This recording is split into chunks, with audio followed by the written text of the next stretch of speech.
அனைவருக்கும் வணக்கம். தெய்வீக பலன்கள் சேனல் சார்பாக தங்களை அன்புடன் வரவேற்கிறோம். இன்று நம் காணொலியில் காண விரும்புவது பாரம்பூர் ஸ்ரீ ஐயப்பன் அவர்கள் எங்கு கல்வி கற்றார் என்பதை பற்றி இந்த காணொலியில் பார்க்கலாம். வாருங்கள் காணொலிக்கு செல்லலாம். மறக்காமல் ஒரு சப்ஸ்கிரைப் செய்யவும். முன்னொரு காலத்தில் பார்க்கடலை கடைந்த போது கிடைத்த அமுதத்தை பங்கிடுவதற்கு பார்க்கடலை கடைந்த தேவர்களும் ஆசுரர்களும் இடையே சண்டை ஏற்பட்டது.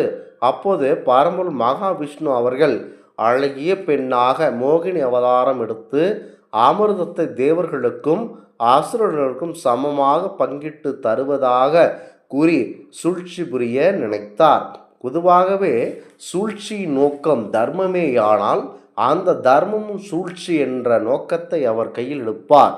அங்கே வந்த பரம்பொருள் சிவபெருமான் அவர்கள் மோகினியின் அழகில் மயங்கினார். சிவபெருமானுக்கும் மோகினிக்கும் அழகிய ஆண் குழந்தை பிறந்தது. அவரே ஐயப்பன் ஆவார். ஐயப்பனின் அவதார நோக்கமே மகிஷி என்னும் அரக்கியை வதம் செய்வதாகும். மகிஷம் என்றால் எருமை என்று பொருள்படும்.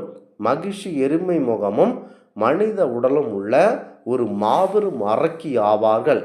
அவர் தேவர்களையும் மற்றும் அதிகமாக துன்புறுத்தினாள். அவள் பிரம்மதேவரை நோக்கி கடுமையாக தவம் புரிந்தாள். பிரம்மதேவரிடம் தனக்கு இறைவன் வரம் வேண்டினாள். உலகில் பிறந்த உயிர்கள் என்றாவது ஒரு நாள் நான் இறக்க வேண்டும், அதனால் வேறு வரம் கேட்குமாறு கூறினார். அதாவது நான் எப்பொழுதும் இறக்க மாட்டேன் எனும் வரத்தை கேட்டாள். அதற்கு பிரம்மதேவர் உயிர் என்றால் என்றைக்காவது இறக்க வேண்டும், வேறு வரம் கேள் என கூறினார். அதற்கு அவள் சிவபெருமானும் மகாவிஷ்ணுவும் சேர்ந்த சக்தியால் தனக்கு மரணம் நிகழ வேண்டும் என்ற வரத்தினை கேட்டு பெற்றார்கள். மேலும் தனக்கு ஒப்பற்ற ஆற்றலை வழங்கும்படி வேண்டினாள். தான் பெற்ற ஒப்பற்ற ஆற்றலை பயன்படுத்தி உலக மக்களை துன்புறுத்தி வந்தாள்.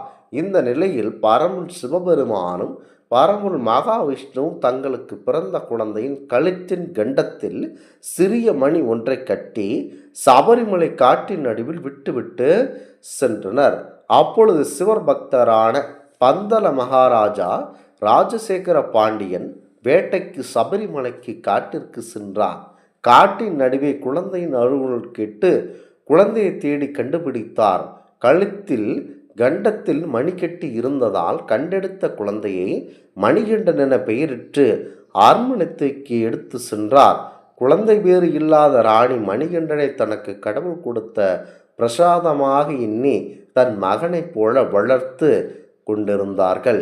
குழந்தையான மணிகண்டன் சற்றே பெரியவனானதும் மகாராஜா ராஜசேகர பாண்டியன் கல்வி கற்க குருகுலத்திற்கு அனுப்பி வைத்தார்.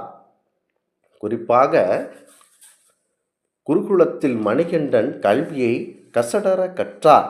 குருவின் எல்லாவித உதவிகளையும் செய்து வந்தான்.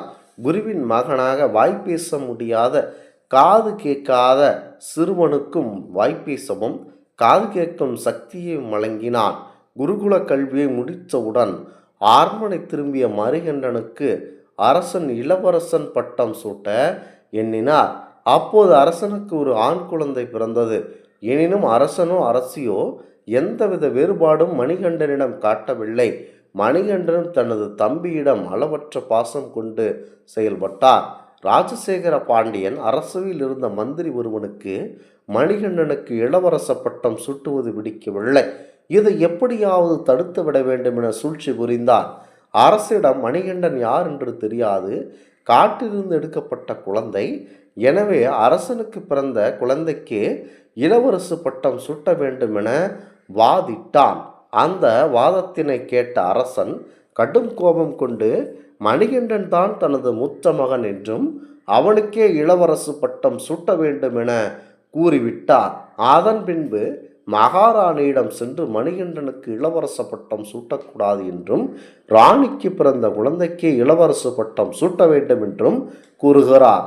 முதலில் மகாராணி இதனை கேட்டு கோபப்பட்டாலும் மந்திரி ராணியின் மனதினை சற்று இலகுவாக மாற்றிவிட்டார்.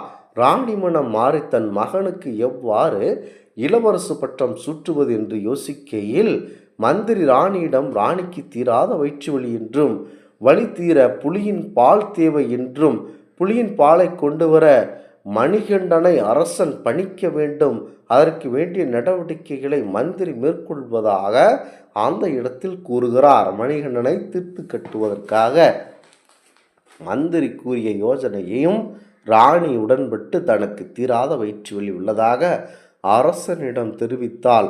அரசன் அரண்மனை வைத்தியரை அழைத்து வைத்தியம் பார்க்க சொல்ல, மந்திரியின் கையாளரான வைத்தியர் புலிப்பால் தான் ராணிக்கு நோய்க்கு மருந்து என்று அரசனிடம் கூறினான்.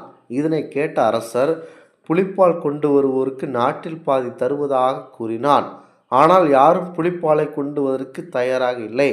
இதனை கண்ட அரசன் வருத்தமடைந்தான். அரசனின் வருத்தத்தை கண்ட மணிகண்டன் தான் புலிப்பால் கொண்டு வருவதாக கூறுகிறார். அதனை கேட்ட மன்னன் மணிகண்டன் புலிப்பால் கொண்டு வருவதாக காட்டிற்கு செல்ல வேண்டும் என கூறினான். ஆனால் மணிகண்டன் பிடிவாதமாக தான் மட்டும் தனியாக சென்று புலிப்பால் கொண்டு வராக கூறி காட்டுக்கு புறப்பட்டு சென்றான். காட்டினுள் சென்ற மணிகண்டன் குடிசை ஒன்றினுள் தங்குகிறார். அந்த இடத்தில் தங்கி அவர் யோசிக்கிறார். அப்போது எருமை தலையுடன் மகிழ்ச்சி அங்கிருந்தோரை துன்பப்படுத்துவதை கண்டான். மகிழ்ச்சியுடன் போர் புரிந்து இறுதியில் மணிகண்டன் மகிழ்ச்சியை கொன்று விட்டான். மகிழ்ச்சியின் உடலிலிருந்து சாப மோட்சம் பெற்ற பெண் தன்னை மனம் செய்து கொள்ளுமாறு ஐயப்பனிடம் வேண்ட, தான் பிரம்மச்சாரி எனவும் தன்னால் திருமணம் செய்ய இயலாது எனவும் தெரிவித்து விடுகிறார். மகிழ்ச்சியிடமிருந்து விடுதலை பெற்றவுடன் தேவர்கள் ஐயப்பனை மனமாற வாழ்த்தினர். இந்திரன் ஆண் புலியாகும், மற்ற தேவர்கள் பெண் புலியாகும் மாற ஐயப்பன் ஆண் புலி மீது ஏறி பந்தள நாட்டிற்கு வந்தார். இதனை கண்ட அரசன் ஐயப்பனிடம் ராணி மந்திரியின் வஞ்சகப்படி ஐயப்பனை கொள்வதாக தனக்கு வயிற்றுவலி எனவும் புலிப்பால் தான் நோய்க்கு மருந்து எனவும் புலிப்பாலை கொண்டு வர ஐயப்பனை காட்டிற்கு செல்கையில் புலியினால் மரணமடைந்தால் தனது மகனுக்கு இளவரசு பட்டம் சுற்றும் என்று எண்ணி வயிற்றுவலி என நாடகமிட்ட என்ற உண்மையை கூறி தன்னையும் தன்னை சார்ந்தவர்களை மன்னித்து புலிகளை காட்டிற்குள் அனுப்பிவிட்டு இளவரச பட்டத்தை ஏற்க வேண்டும் என கூறினாள். அதற்கு ஐயப்பன் தனது அவதாரத்தின் நோக்கம் நிறைவேறிவிட்டதாகவும் மகிழ்ச்சியை வதைப்பது தான் மீண்டும் தேவலோகம் செல்லப் போவதாகவும் கூறினார். மேலும் தன் நினைவாக தான் அம்பு விழும் இடத்தில் ஆலயம் ஒன்றை எழுப்புவதாகவும் மேல் கூறிக்கொண்டு அங்கு இருந்தார். இந்த ஆன்மீக தகவல் உங்களுக்கு பிடித்து இருந்தால் தெய்வீக பலன்கள் சேனலை கண்டிப்பாக சப்ஸ்கிரைப் செய்து கொள்ளவும். மீண்டும் ஒரு நல்லதொரு காணொளியில் உங்களை சந்திக்கிறோம். நன்றி, வணக்கம்.